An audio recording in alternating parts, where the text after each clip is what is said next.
Hi friends, అందరికీ నమస్కారం. Welcome back to our channel. నేను మీ సుజాత. ఈరోజు బీన్స్ కాయలతో మనం ఫ్రై ఎలా చేయాలో చూద్దాం. ఇవైతే బాగా కడుక్కొని ఇలా నారనంతటిని తీసి పక్కన పెట్టుకోవాలి. ఇవి చాలా చాలా టేస్ట్గా ఉంటాయి. ఈజీ కూడా అయిపోతుంది, తొందరగా చేసుకోవచ్చు. ఇప్పుడు వీటినన్నిటినీ వీడియోలో చూపించిన విధంగా ఇలా కట్ చేసుకోవాలి. అన్నీ కట్ చేసి పెట్టుకొని పక్కన పెట్టుకోవాలి. ఇప్పుడు స్టవ్ మలిగించుకొని కుక్కర్ పెట్టుకొని ఒక గ్లాస్ నీళ్లు పోసుకొని శనగపప్పు 2 స్పూన్లు వేసుకొని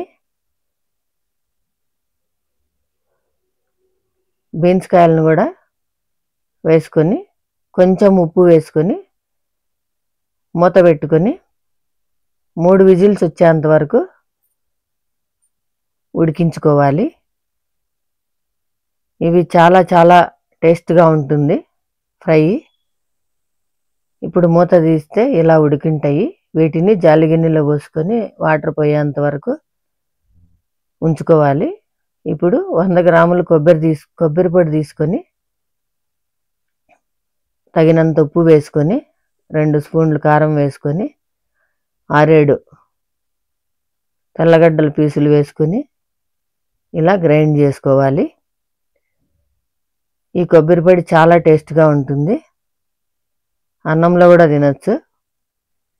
చాలా చాలా టేస్టీగా ఉంటుంది.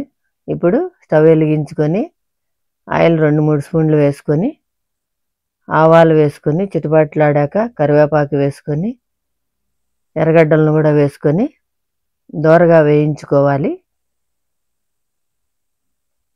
ఇప్పుడు పక్కన ఉంచుకున్న బీన్స్ కాయలను వేసుకొని తడి ఆరేంత వరకు ఫ్రై చేసుకోవాలి. ఇలా ఫ్రై చేసుకున్న తర్వాత గ్రైండ్ చేసుకున్న కొబ్బరి పొడిని వేసుకొని పచ్చివాసన పోయేంత వరకు వేయించుకోవాలి. అంతే అండి, ఎంతో టేస్టీగా ఉండే బీన్స్ ఫ్రై రెడీ. మీరు కూడా ట్రై చేయండి. చాలా చాలా టేస్టీగా ఉంటుంది. అన్నంలో అయితే అన్నం అంతా ఇందులోనే తినేస్తారు, అంత బాగుంటుంది.